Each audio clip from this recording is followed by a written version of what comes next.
Hey everybody, Salome Salvi here and welcome back to the Baldcast brought to you by Cinepop. And today, we have a wonderful guest. She's here to share her story. Medyo adventure ang naging love life niya. Pagkwentuhan natin, siya ay si... Hi, I'm Aimee Sebastian. Yes. Yeah, si I Miss You, Sebastian. Ang ganda kasi ng spelling ng Aimee mo eh. IMY lang. Very, tipid. So if you wanna see more of her, you know what to search. Sa Facebook, saan ka nila mahanap? Yes, sa Facebook po, Aimee Sebastian. Instagram, Aimee Sebastian din.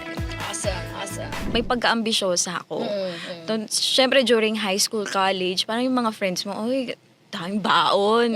Yung manin, bago cellphone. So ako din, parang gusto ko ng ganun, pero ayoko maging burden sa family members, sa tatay ko, sa nanay ko.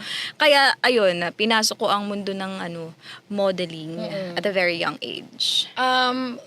Anong klaseng modeling yung mga unang racket mo?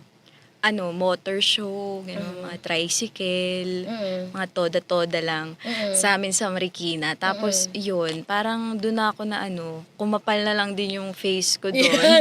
Mga katoda, ilo, mga gano'n, diba? Mga naging suki na nila ako sa tricycle pagkatapos nun. Wait, how does that work? Kasi ngayon ko lang naginig yun. Marami nagka-car show na dumaan dito. Ngayon lang ako nakarinig na nagbo-motor show sa tricycle. Explain mo sa akin yan. Oo, meron yan. Kasi sa mga maliliit na mga barangay, ganun, sa city. Sa amin sa Marikina kasi may mga sineset up na mga tricycle lowered. Ewan ko paano bababa, parang gaganon ba yung mga pasahero dun sa tricycle. Pero ganun, just may mga sound set up, may mga pailaw. Ganon ang mga tricycle sa amin. Kailan mo unang na-realize na, ay, ang ganda ko, parang pwede kong, I could take advantage of this. I could capitalize upon this.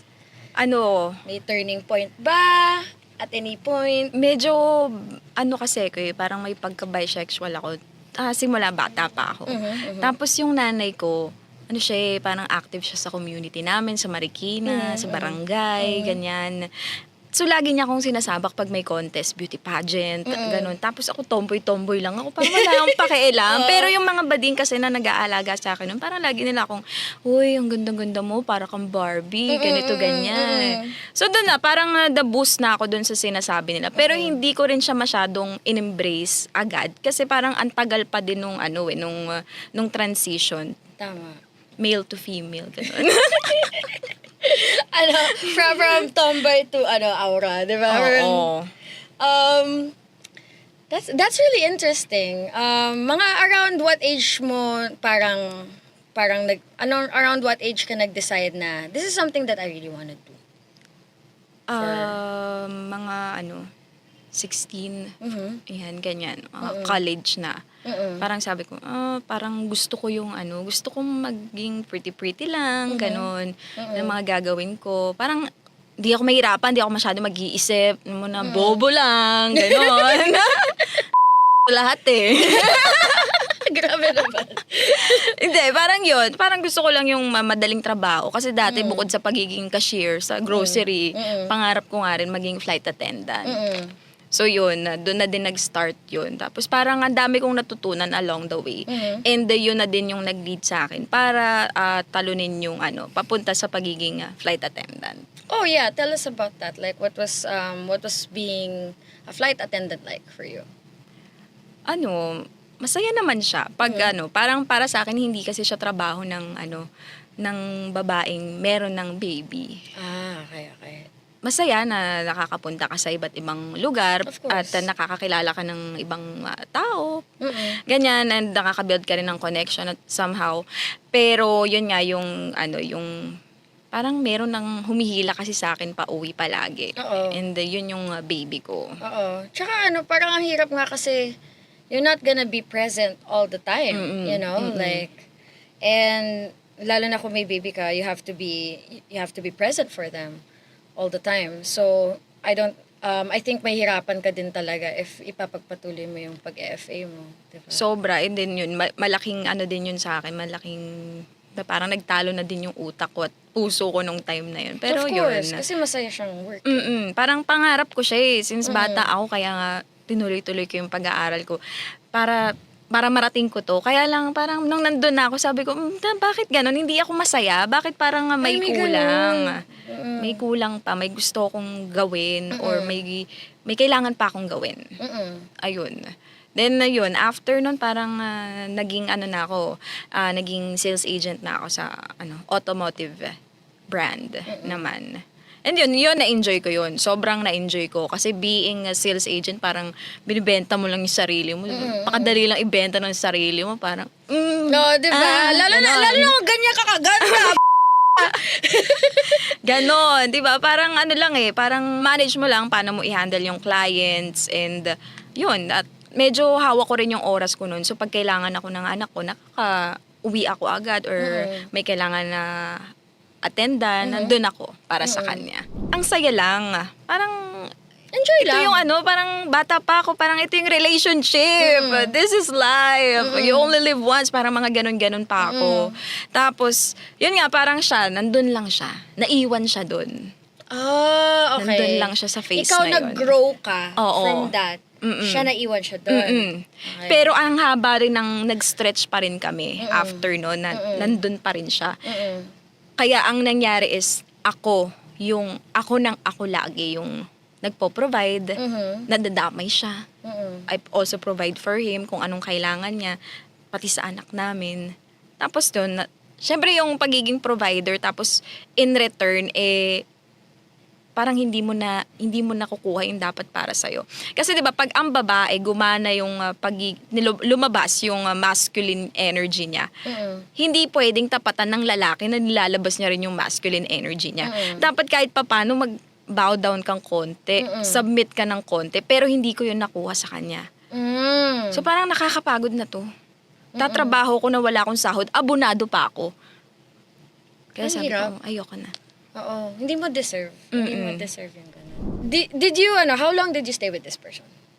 Mga 5 years. Tagal din. Did you regret that relationship? Or, like, how do you feel about that relationship now?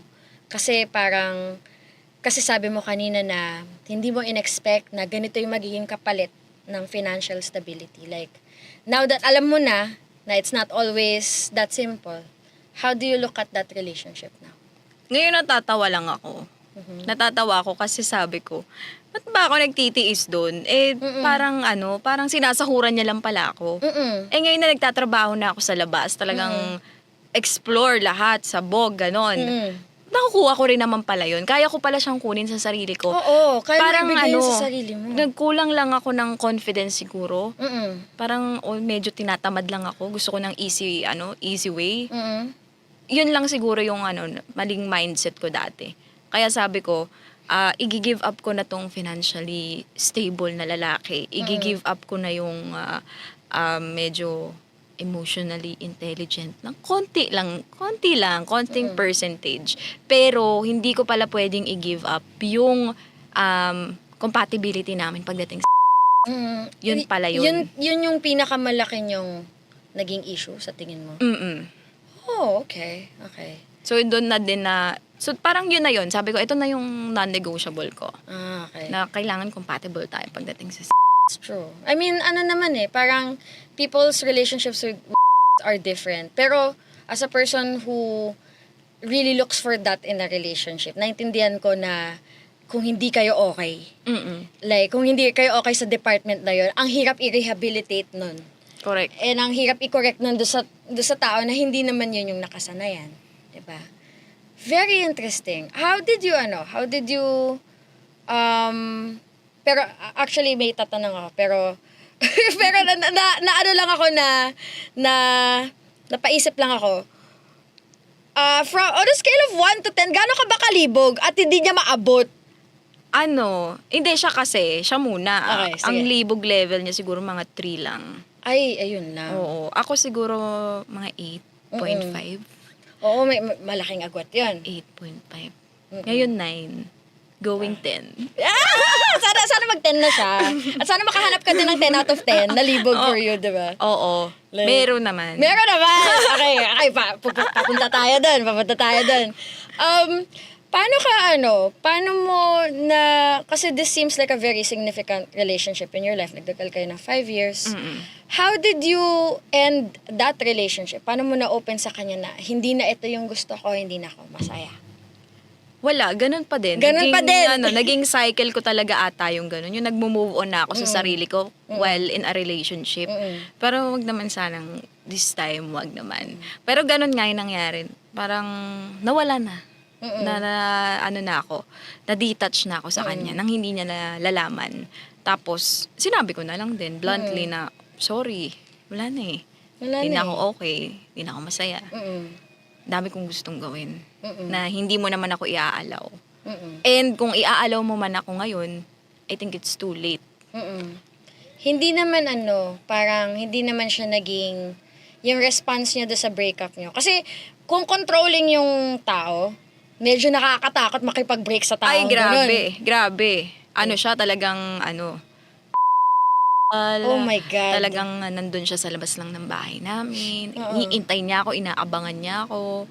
Ang scary nun. Like Oo. parang, okay, naintindihan ko kuya nasa wika, pero huwag mo gagawin ang scary nun. Oo, as in, minsan lagi na ako na aaning ako nun kung may sumusunod ba sa likod ko. Oo! Ganon. What the fuck? Or may motor na nakaabang sa parang may hina-hire siya na magbabantay sa akin. Mga private investigator. Parang ganun. Type shit. So, natatakot din ako. Pero, siguro, eventually, parang, naging okay din naman. Parang, Nag-move on na rin siguro siya.